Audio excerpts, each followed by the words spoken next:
श्री महाप्रज्ञ गुरवे नमः।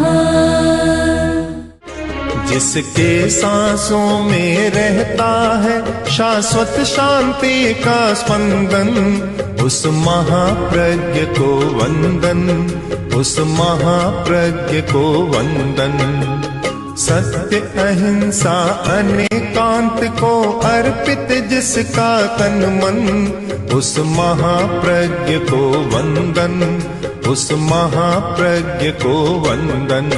जिसके सांसों में रहता है शाश्वत शांति का स्पंदन, उस महाप्रज्ञ को वंदन, उस महाप्रज्ञ को वंदन।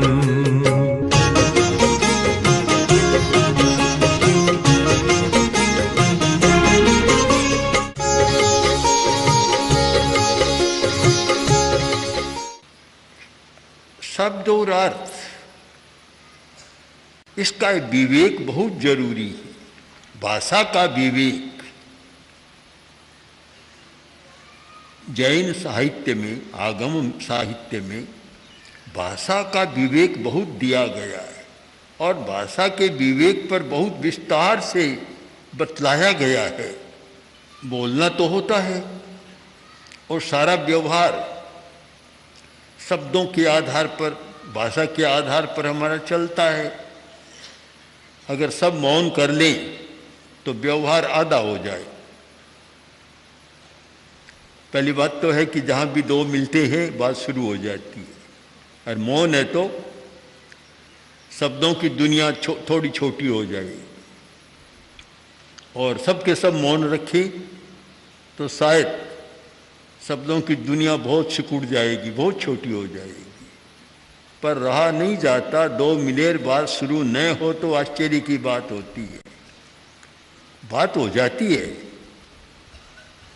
कभी कभी हमारे पास हमारे छोटे छोटे साधु बैठे रहते हैं, उनका भी वार्ता का दौर चक्र चलता है, पूरा नहीं होता। मैं पूछता इतनी क्या बात है? बात का कोई अंत नहीं, अनंता, हरि नाम अनंता है, कोई अंत नहीं होता बात का। बात करते ही चले जाओ, कोई अंत नहीं आता। तो शब्दों का व्यापार बहुत होता है। हम संयम कैसे करें? भाषा का संयम, शब्दों का संयम, बोलने का संयम कैसे करें? और भाषा का संयम हो तो हमारी कर्मजा शक्ति अधिक बढ़ सकती है। महाभारत का एक प्रसंग है कि व्यास जी ने लिखाया, बहुत महान ग्रंथ लिखाया, और लिखने वाले थे गणेश जी। गणेश जी लिख रहे थे, व्यास लिखा रहे थे। विशाल ग्रंथ पूरा हुआ, तब व्यास बोले गणेश जी, मैं तो बोलता रहा, तुम बिल्कुल नहीं बोले, लिखते रहे, कभी एक शब्द भी नहीं बोले। तब बोले महाराज, मैं बोलता तो आपका काम ही नहीं होता। आप बोलते रहे, मैं भी बोलने लग जाता, दोनों बोलते तो आपका ग्रंथ कभी पूरा नहीं होता। मैंने वाणी का संयम किया, इसीलिए आपका यह ग्रंथ पूरा हो गया। मैं तो मौन को भी एक नया रूप देना चाहता हूँ कि ऐसे कर लिया 1 घंटा मौन, 2 घंटा का मौन, और दिन में उसकी 4 घंटा की कसर निकाल ली। ये एक मौन का कोई बहुत महत्व नहीं होता। 10 दिन पूरा मौन किया और 10 दिन बाद इतने बोले कि 20 दिन की कसर निकाल ली। ऐसा नहीं। मौन का अर्थ होना चाहिए भाषा का विवेक, कि कब बोलना चाहिए और कब नहीं बोलना चाहिए। यह है मौन वास्तव में। कब बोलना चाहिए? अगर आवश्यकता न हो तो 2 घंटा नहीं, बिना संकल्प भी 10 घंटा न बोले। और आवश्यकता हो तो जितना आवश्यक हो उतना बोले, तो हमारा सम्यक ज्ञान चलता है, सम्यक ग्रहण होता है। 10वीं कालिक में एक सुंदर सूक्त है, अपत्यम जैन सिया। आसु कुप्यज वा परो सब सोतंग न भाषिज्जा भाषं अह्य गामिनं अपत्यम जेन शिया। आदमी बोलता है और उसके बोलने से दूसरे को अप्रीति हो जाए, बुरा लगे, ऐसा वचन नहीं बोलना चाहिए।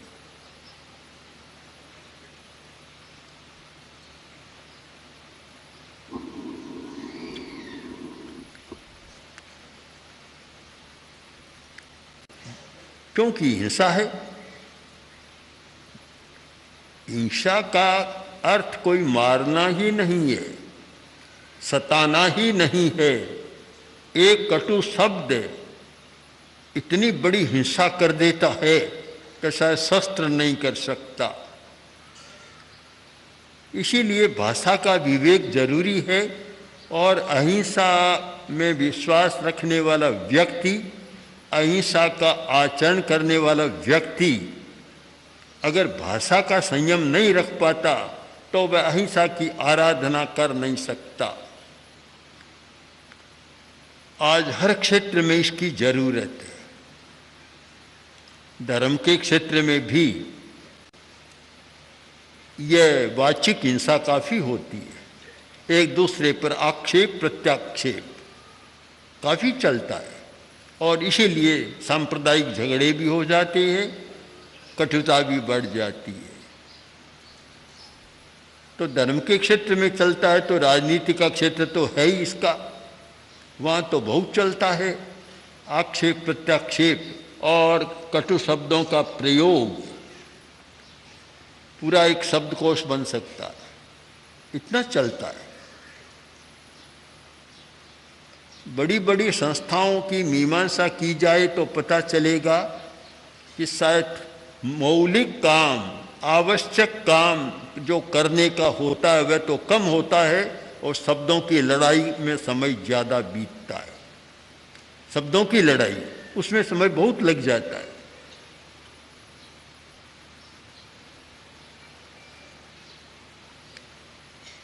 किसी ने कहा कि तूने मुझे कल गधा कहा था। मैंने कब कहा तुम गधा हो? मैंने कब कहा? नहीं, तुमने कहा था, मैंने सुना है। सुना है तो तुम्हें कहने वाला कोई गधा ही रहा होगा, फिर एक गधा और बन गया। और तूने मेरी बात को बिना पूछे मान लिया तो तुम गधे तो हो ही गए। अब शब्दों का ऐसा जाल बिछता है कि कहीं उसका अंत नहीं आता। वह उसको गधा कहेगा तो फिर वह उसको कहेगा। और यह होता है कि जो शिक्षा के संस्थान है वहाँ भी शब्दों का समीचीन प्रयोग होना चाहिए, पर जब आवेश होता है वहाँ भी नहीं होता। एक लड़का दुकान पर गया, चश्मा की दुकान थी, वहाँ गया, बोला कि मुझे एक चश्मे की ज़रूरत है। बोलो नंबर के नंबर नहीं चाहिए, तो मेरे मास्टर के लिए मुझे चश्मे की ज़रूरत है। क्यों?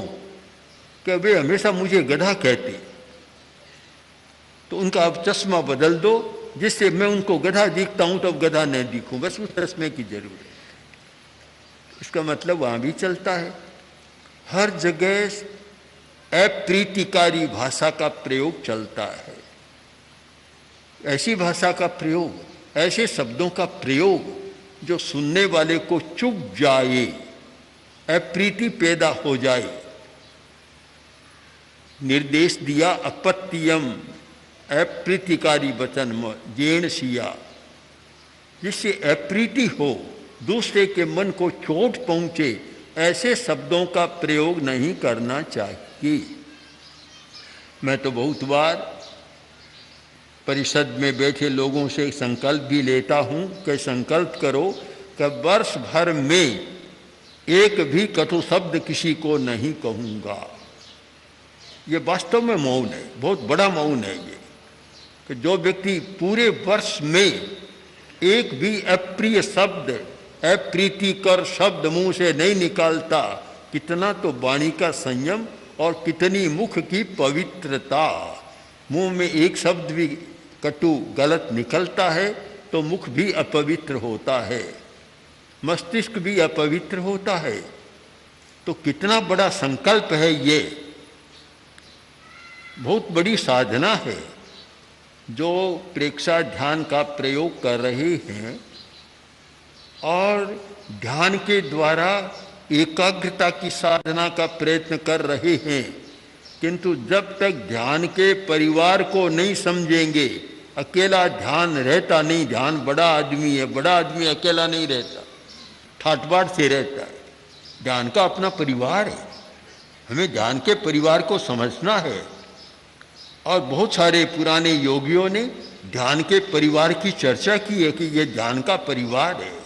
तो ध्यान का परिवार है, उसमें यह भाषा का विवेक, भाषा का संयम, यह ध्यान का परिवार है। अगर भाषा का संयम नहीं है और आपने कहा कि मूर्ख कहीं का कितना बोल रहा है, बिना मतलब जा एकांत में बैठ जा, 10 मिनट ध्यान कर ले। अब वह ध्यान में बैठेगा तो क्या याद आएगा, ध्यान क्या होगा? जो मूर्ख का वही शब्द सामने चक्कर लगाएगा कि मुझे उन्होंने मूर्ख कह दिया। वही बात ध्यान में आएगी, क्योंकि शब्दों की पकड़ हमारी इतनी होती है कि शब्द को पकड़ लेते हैं। शिष्य आया गुरु के पास और मुझे ध्यान कराओ। गुरु ने कहा ठीक है, मैं तुझे ध्यान सिखाऊंगा, अभी जाओ तुम बैठ जाओ, ध्यान शुरू करो। पर देखो, एक बात का ध्यान रखना है कि ध्यान करते समय बंदर तुम्हें याद नहीं आना चाहिए। बैठ गया, 1 घंटा ध्यान किया, आया और गुरु ने कहा बोलो ध्यान कैसा रहा? कि कैसा, बंदर अलग हुआ ही नहीं।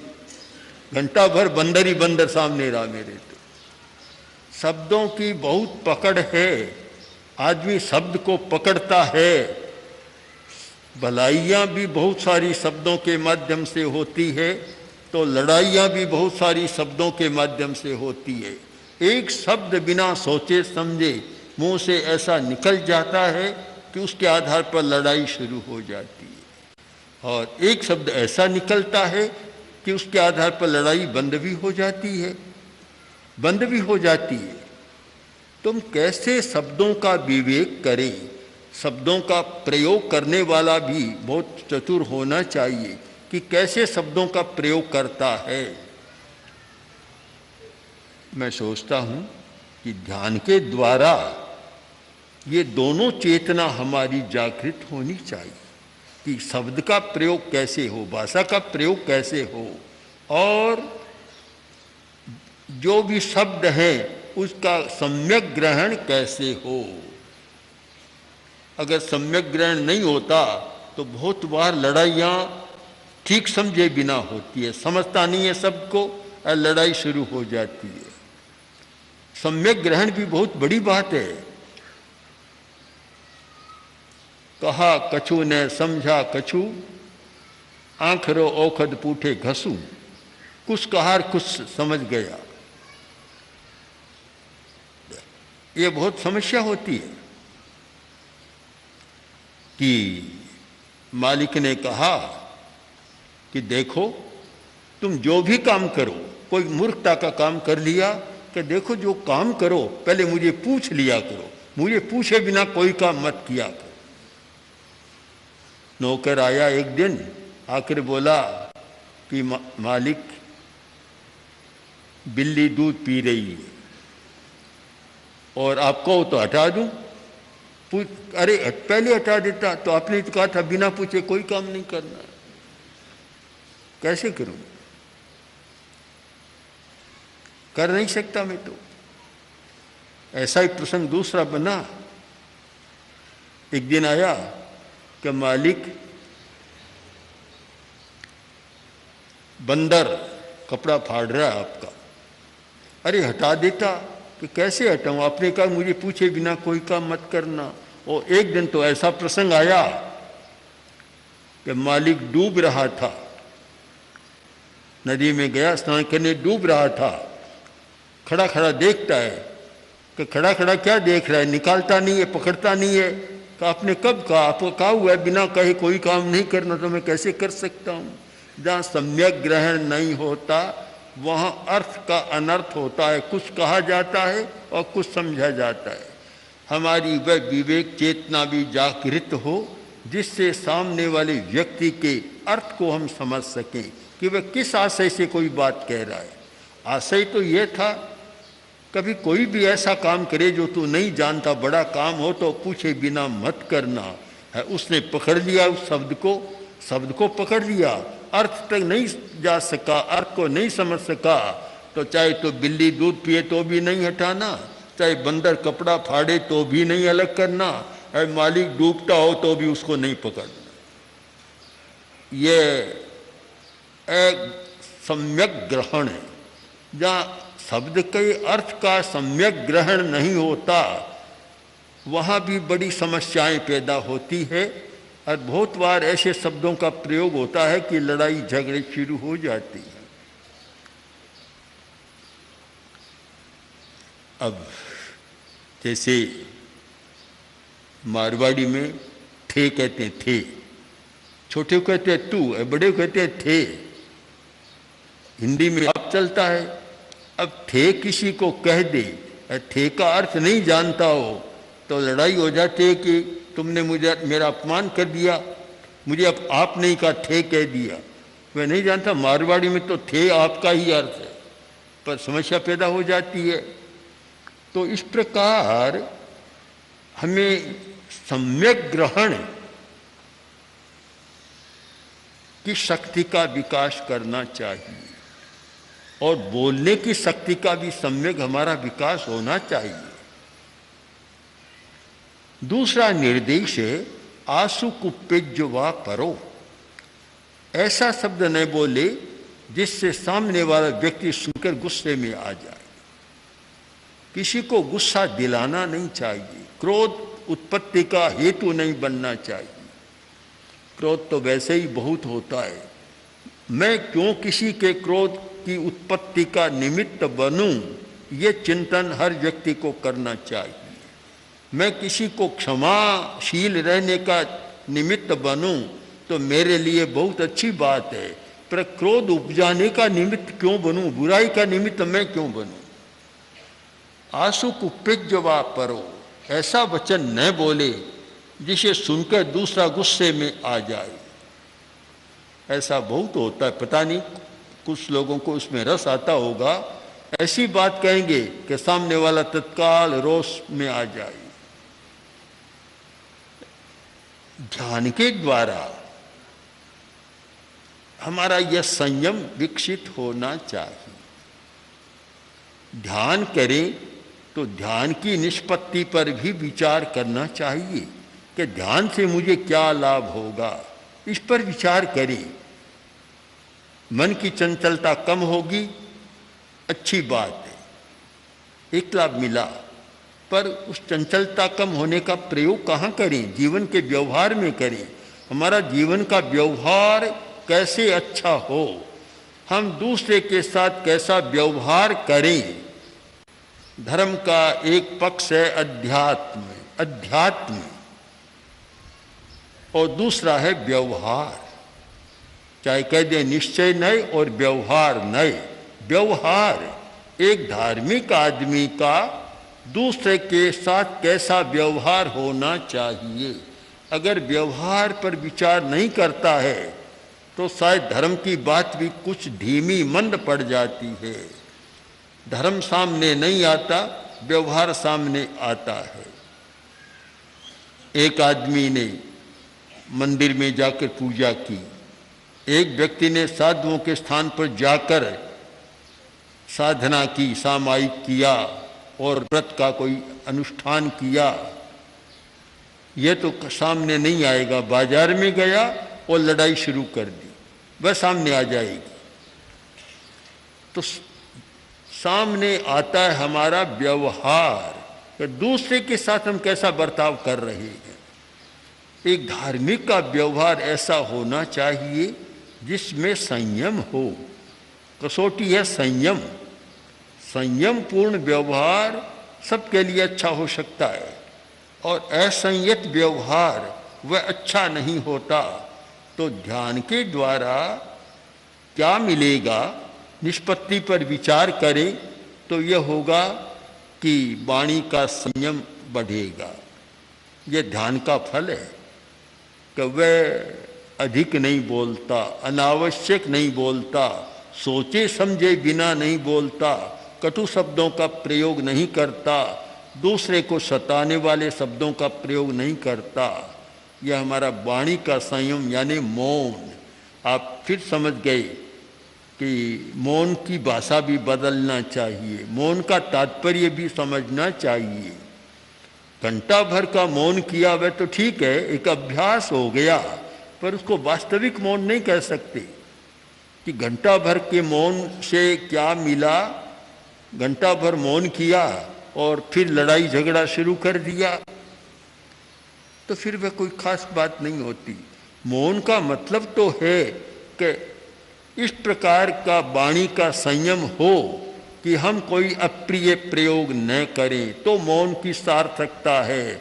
अन्यथा घंटा भर मौन किया और मौन खुला और लड़ाई शुरू कर दी, मौन का भी मखौल हो जाएगा। अब तक तो मौन में बैठा था और अब बोलना शुरू किया और ऐसा हो गया।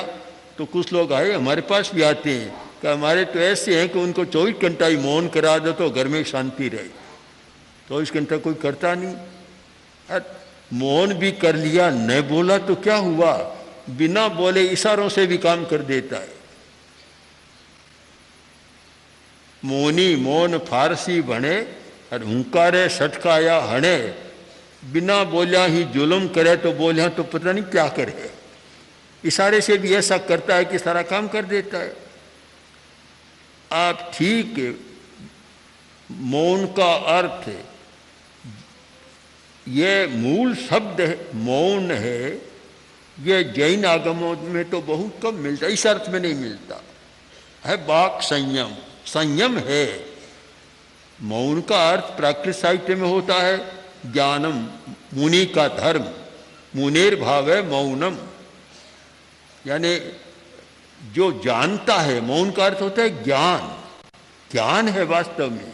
परंतु हम मान लें कि चालू शब्द है मौन, मतलब मत बोलना, पर इसका तात्पर्य क्या होगा कि मौन के पीछे और पहले भी एक विवेक जागृत हो कि मैं मौन की साधना करता हूँ तो मुझे मौन से पहले भी कोई कटु शब्द का प्रयोग नहीं करना चाहिए और मौन के बाद भी मुझे कोई कटु शब्द का प्रयोग नहीं करना चाहिए। मेरा वाणी का संयम बढ़ना चाहिए। मौन का आप अर्थ समझे वाक संयम, वाणी का संयम। वाणी का संयम करना सीखे, सबसे बड़ा मौन है। और ये 24 घंटे का मौन है, आप बोलते हुए भी मौन कर सकते हैं। 10वीं कालिक सूत्र की निरुक्ति में बतलाया है कि एक मुनि दिवसंपि भाषमाणो, दिन भर बोलता है तो भी वह वाक गुप्त है यानी मौनी है। अब दिन भर बोलता है, मौनी कैसे? बहुत अच्छा गंभीर अर्थ इसका हमारे सामने आएगा कि दिन भर बोलता है फिर भी मौनी है। इसका मतलब वह वाणी का संयम करना जानता है, अप्रीतिकर वचन नहीं बोलता, दूसरे को क्रोध में लाने वाला शब्द नहीं बोलता, चुभने वाला शब्द नहीं बोलता, दिन भर बोलता। इसका मतलब वह स्वाध्याय करता है। तो वह वाक गुप्त बतलाया है, बहुत अनुभव की वाणी है प्राचीन बड़े बड़े आचार्यों की कि दिवसंपि भाषमाणो। बड़ा अटपटा लगता है, आश्चर्य होता है कि कैसे कहा कि दिन भर बोलता है फिर भी मौनी है। एक आदमी थोड़े समय मौन करता है या दिन भर नहीं बोलता तो भी वह मौनी नहीं है। दोनों में कितना विरोधाभास है, पर विरोधाभास नहीं। मौन का हम ठीक अर्थ समझे तो है वाणी का संयम। जो आदमी वाणी का संयम करना जानता है वह बोलता है तो भी मौन है। वाणी का संयम करना नहीं जानता तो न बोलता हुआ भी वह मौनी नहीं है, अनर्थ कर देता है, इशारों से काम कर देता है। इसलिए हमें ध्यान के द्वारा संयम की चेतना का विकास हो, इस दिशा में प्रयत्न करना चाहिए। हम भाषा के विवेक पर ध्यान दें और जो सबको देना चाहिए, किंतु ध्यान की साधना करने वालों को इस पर विशेष ध्यान केंद्रित करना चाहिए। ओम ओम श्री महाप्रज्ञ गुरवे नमः। ओम श्री महाप्रज्ञ गुरवे नमः।